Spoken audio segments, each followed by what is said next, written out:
Everyone and welcome to your favourite channel मिनटॉक India, जहां पे हम प्रॉपर नोट्स और डिटेल एक्सप्लेनेशन के साथ हमारे मैथमेटिक्स के चैप्टर को पढ़ते हैं। So today we are going to start your NCERT class 7th mathematics का chapter number 3 data handling and this is part 1 video, जिसमें हम इस चैप्टर के इंट्रोडक्शन एंड एक्सरसाइज 3.1 के क्वेश्चंस को सॉल्व करेंगे। इस चैप्टर के बाकी पार्ट्स के वीडियो लिंक्स आपको इसी वीडियो के नीचे डिस्क्रिप्शन बॉक्स में मिल जाएंगे, या फिर आप क्लास 7th मैथमेटिक्स का प्लेलिस्ट भी देख सकते हैं मिनटॉक इंडिया चैनल में। But before we start today's class, here is a short introduction about मी।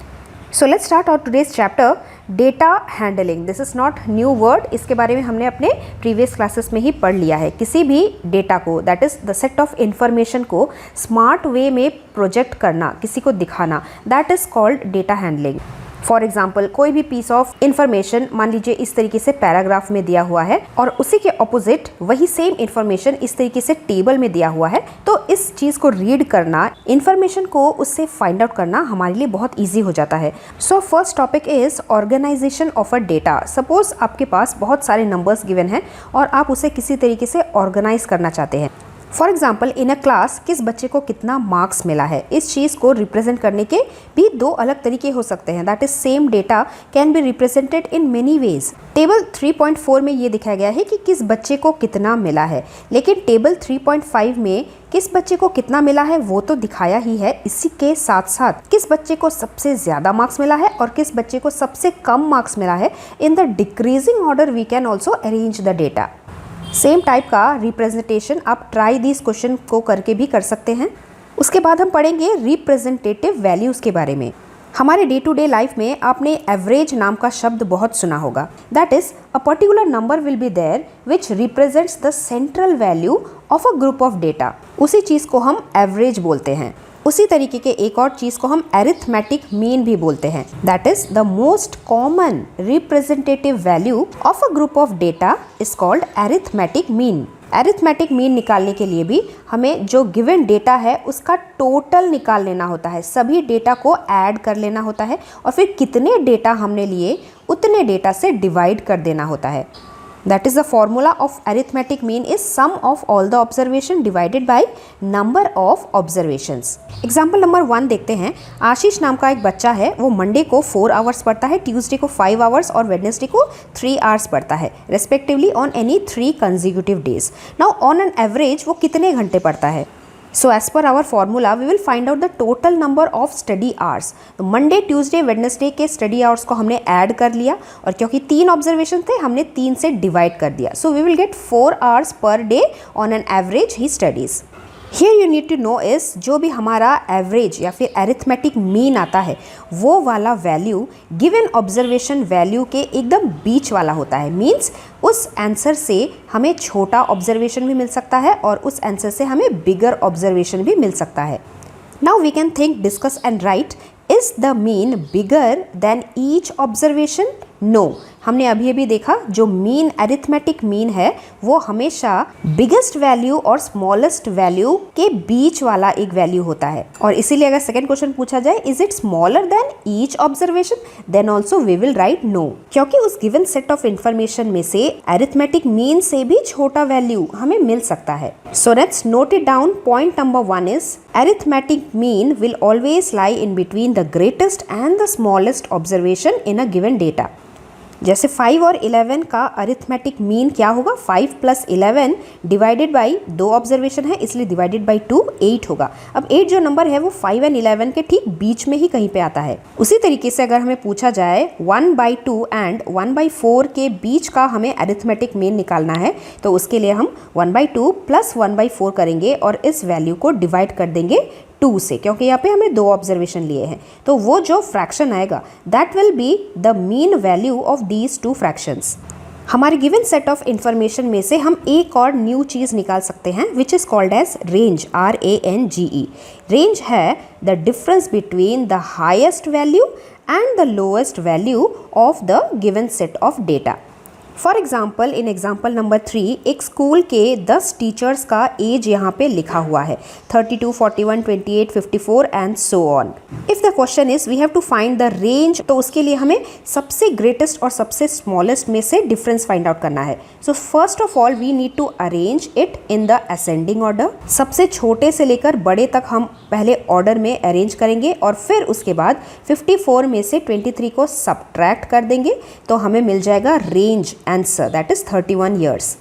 अगर हमें इसी गिवन सेट ऑफ डेटा का अरिथमेटिक मीन निकालने को बोला गया है तो हमें इन सभी डेटा को ऐड करना है और फिर उसके बाद कितने डेटा है, 10 डेटा है यहाँ पे, तो हमें 10 से डिवाइड कर देना है।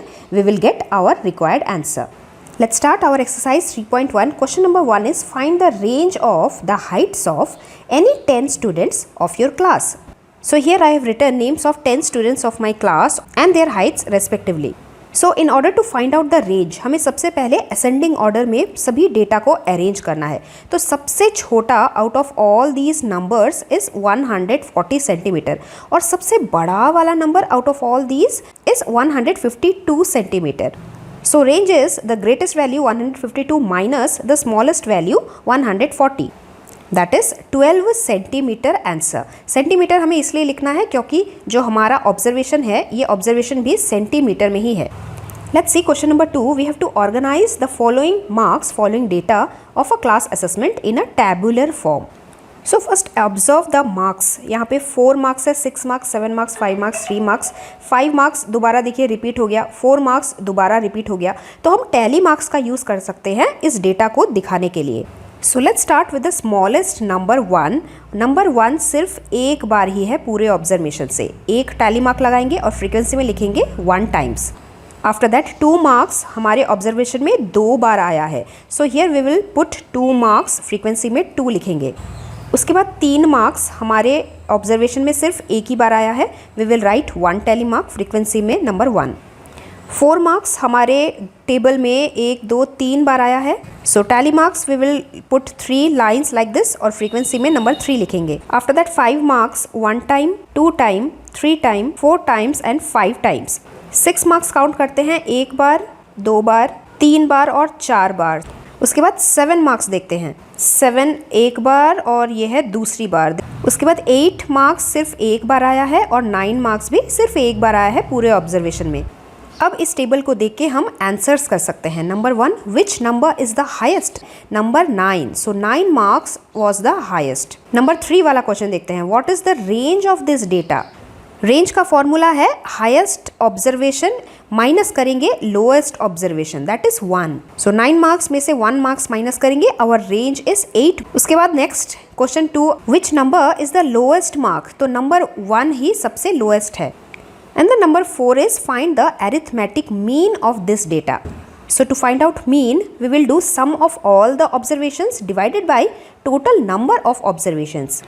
That is यहाँ पे जितने भी डेटा है 4 + 6 + 7 + 5 + 3 + 5 एक देख के यहाँ पे ऐसे लिख लेना है, डिवाइडेड बाई कितने ऑब्जर्वेशन है। तो या तो आप इन सभी डेटा को एक एक करके काउंट कर सकते हैं, दैट इज 1 2 3 4 5 6 7 8 लाइक दिस, या फिर फ्रीक्वेंसी को हम ऐड करेंगे तो भी सेम आएगा। जैसे 2 + 1 is 3, 3 + 1 4, 4 + 3 7, 7 + 5 12, 12 + 4 16, 16 + 2 18, 18 + 1 19, 19 + 1 20, total there are 20 observations.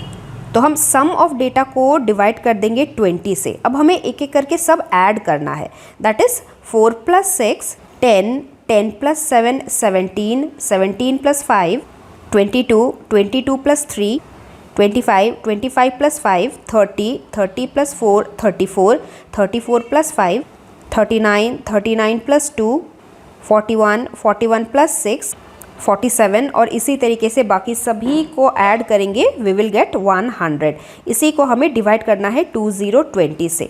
Now we can cancel the numerator and denominator 0 और डिनोमिनेटर में 2 1s are 2, 2 5s are 10। So arithmetic mean of this data is the number 5। Question number 3, find the mean of arithmetic mean of first 5 whole numbers. Whole numbers की starting 0 से होती है। Arithmetic mean निकालने के लिए हमें इन सब डेटा को सबसे पहले ऐड करना है और क्योंकि यहाँ पे टोटल 5 नंबर्स है, हमें 5 से डिवाइड करना है।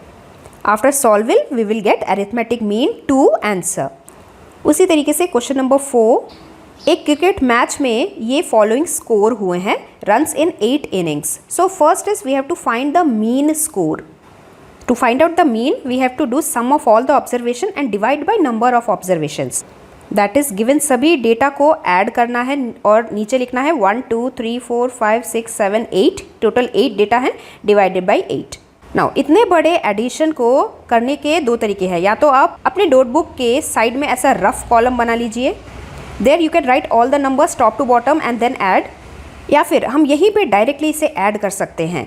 हमें सिर्फ पहले वंस प्लेस के नंबर को पिकअप करना है और ऐड करना है। जैसे वंस प्लेस का नंबर राइट साइड वाला राइट मोस्ट नंबर होता है। सो 8 + 6 14, 14 + 0 14, 14 + 5 19, 19 + 6 25, 25 + 5 30, 30 + 0 अगेन 30, 30 + 0 अगेन 30। तो 30 में से हम 0 लिखेंगे, 3 हो जाएगा कैरी हमारे फिंगर में। अब उसी कैरी के साथ टेंस प्लेस के नंबर को ऐड करते जाना है। सो 5 + 3 8, 8 + 7 15, 15 + 4 19, 19 + 3 22, 22 + 4 26, 26 + 4 30। अब यहाँ पे टेंस प्लेस कुछ नहीं है, टेंस प्लेस पे यहाँ पे 0 है, अगेन 30 आया, 30 में से 0 लिखेंगे, 3 again carry in the hundreds place. किसी भी नंबर में हंड्रेड्स प्लेस नहीं है, सिर्फ एक यहाँ पे बचता है। सो 3 + 1 4 वी विल गेट, यहाँ पे हम लिखेंगे 400 और इसे हम डिवाइड करेंगे 8 से। 400 divided by 8 is 5050। This is the arithmetic mean. Next is question number 5, following table shows the points of each player scored in 4 games. तो जैसे प्लेयर ए ने गेम 1 खेला है, गेम 2 खेला है, गेम 3 एंड गेम 4 खेला है और कितने पॉइंट्स उसने स्कोर किए हैं वो लिखा है। सिमिलरली प्लेयर बी और प्लेयर सी के भी सभी गेम्स में पॉइंट्स गिवन है। Now question number 1 is we have to find the mean to determine a player's average number of points scored per game. तो हमें प्लेयर ए से मतलब है, प्लेयर ए ने 14 स्कोर किया है गेम 1 में, 16 स्कोर किया है गेम 2 में, 10 स्कोर किया है गेम 3 में एंड 10 स्कोर किया है गेम 4 में। इन चारों डेटा का हमें मीन निकालना है। मीन का फॉर्मूला है sum of observations divided by total observations, that is 14 + 16 + 10 + 10 divided by 4। Solve करने पे हमें मिलेगा 12.5 answer. So player as average number of points scored per game is 12.5। उसके बाद क्वेश्चन नंबर 2 पढ़ते हैं, to find the mean value, mean number of points per game for player number C. Would you divide the total points by 3 और by 4। अब सी ने भी देखो पहले गेम में 8 स्कोर किया है, दूसरे गेम में 11, तीसरे गेम को तो खेला ही नहीं एंड फोर्थ गेम में 13 स्कोर किया है। तो हम जब इनको ऐड करेंगे 8 + 11 + 13 करेंगे और डिड नॉट प्ले, तो यहाँ पे तो कुछ मार्क्स लेंगे ही नहीं। तो डिवाइडेड बाई हम क्या करेंगे, 3 डिवाइडेड करेंगे या फिर डिवाइडेड बाई 4 करेंगे। Answer is we will divide by 4 because this is also a part of the data. भले ही इसने खेला ही नहीं, दैट मीन्स उसका स्कोर 0 है और 0 के हिसाब से हम डिवाइडेड बाई 4 करेंगे और फिर इसका जब हम मीन निकालेंगे तो सॉल्व करने पे हमें 8 मिलेगा। नेक्स्ट नंबर 3 में B played in all the 4 games, how would you find the mean. B के चारों स्कोर को हमें ऐड करना है, that is 0 + 8 + 6 + 4 divided by 4। Solve करने पे हमें मिलेगा 4.5। Next is question number 4, who is the best performer. तो बेस्ट हम कैसे डिसाइड करेंगे, ऑन एन एवरेज इन चारों प्लेयर्स में से जिसके पॉइंट सबसे ज़्यादा होंगे, स्कोर सबसे ज़्यादा होंगे, उसी ने बेस्ट प्ले किया होगा। तो देखिए बी प्लेयर में इसको एक बार 0 मिला है, सी प्लेयर ने तो एक बार गेम खेला ही नहीं, ये दोनों तो ऐसे ही कम में पड़ गए। तीनों प्लेयर का एवरेज स्कोर निकालने जाएंगे तो हम देखेंगे ए प्लेयर का एवरेज ही सबसे ज़्यादा आएगा। So the best performer is player number A. Next is question number 6. The marks out of 100 obtained by a group of students in science test are given below here. Now find out number 1, the highest and the lowest marks obtained by the students. तो सबसे पहले इस data को हम order में arrange करते हैं। इन सभी नंबर्स में से 95 सबसे ग्रेटेस्ट नंबर है, आफ्टर दैट 90, आफ्टर दैट एक नंबर के नीचे लाइन खींचना है और दूसरा नंबर लिखना है। तो हमें ये पता चल जाएगा कि जितने भी नंबर्स हैं हमने उन सभी नंबर्स को लिख लिया। Then we can find out the greatest number is 95 and the smallest number obtained is 39। उसके बाद हम नंबर 2 देखते हैं, what is the range of the marks obtained. Range निकालने के लिए हम हाईएस्ट मार्क्स में से लोएस्ट मार्क्स को सब्ट्रैक्ट करते हैं, that is 95 minus 39 is 56 marks. उसके बाद हमें मीन निकालना है गिवन ऑब्जर्वेशन का। सभी ऑब्जर्वेशंस को ऐड करना है divided by total number of observation that is 10। इसे सॉल्व करके हमें मिलेगा 73 answer. Next question similar type का ही है, the enrolment in a school during 6 consecutive years are given here. We have to find the mean enrollment of this period. So इन सबको add कर लेना है डिवाइडेड बाय 1 2 3 4 5 6 से डिवाइड करना है। Solve करने पे हमें मीन मिलेगा 2058 answer. Next is question number 8, the rainfall in millimetre in a city on 7 days of a week was recorded. तो कितना रेनफॉल हुआ मंडे से लेकर संडे तक इन मिलीमीटर, वो नोट डाउन किया है। हमारा पहला क्वेश्चन है, what is the range for this data. Range हम निकालते हैं हाईएस्ट वैल्यू में से स्मॉलेस्ट वैल्यू को माइनस करके। तो ये हम देख के ही निकाल सकते हैं। हाईएस्ट वैल्यू कौन होगा, जो डेसिमल के लेफ्ट हैंड साइड में 1s और 10s प्लेस पे सबसे बड़ा नंबर होगा। तो जैसे इन सभी फिगर्स में से देखिए 20 पॉइंट समथिंग और किसी में भी नहीं है, तो ये सबसे हाईएस्ट है। और सबसे लोएस्ट क्या होगा, सबसे कम 0 इससे कम तो माइनस में तो रेनफॉल नहीं हो सकता, तो 0 को ही हम लोएस्ट लेंगे। So range is 20.5 minus 0.0 millimetre is 20.5 millimetre answer. Next question number 2 is find the mean value for the rainfall for this week. तो हमें इन सब को ऐड करना है और टोटल ऑब्जर्वेशन 7 days है, तो हमें 7 से डिवाइड करना है। सॉल्व करने पे हमें मीन वैल्यू मिलेगा 5.9 millimetre. Next third question is on how many days was the rainfall less than the mean rainfall. Mean rainfall से लेस कितने दिनों में है। सो 0.0 इज लेस देन 5.9, ये वाला मोर देन है।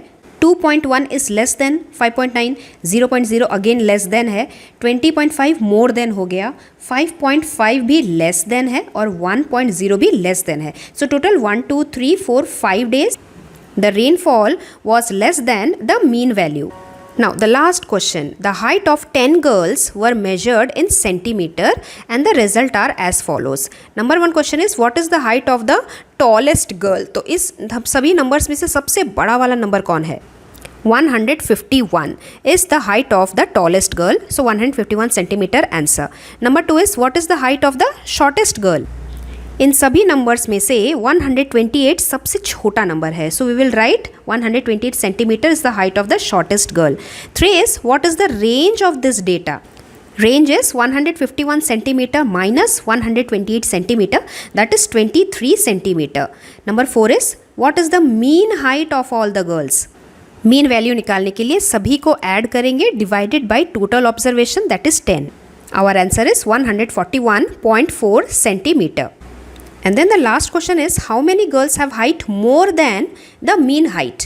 141.4 में से ज़्यादा वैल्यू कहाँ पे है। सो 141.4 में से ये वाला बड़ा है, after that this is bigger, ये वाला बड़ा है, this one is also bigger, this one is also bigger, और ये वाला नहीं है। So there are 1 2 3 4 5 observations. So 5 girls have height more than the mean height. तो इस पूरे एक्सरसाइज में हमने मीन वैल्यू, अरिथमेटिक मीन निकालना सीखा। नेक्स्ट हम मोड निकालना सीखेंगे in our next part. So stay tune, will meet very soon. Thank you very much, bye bye.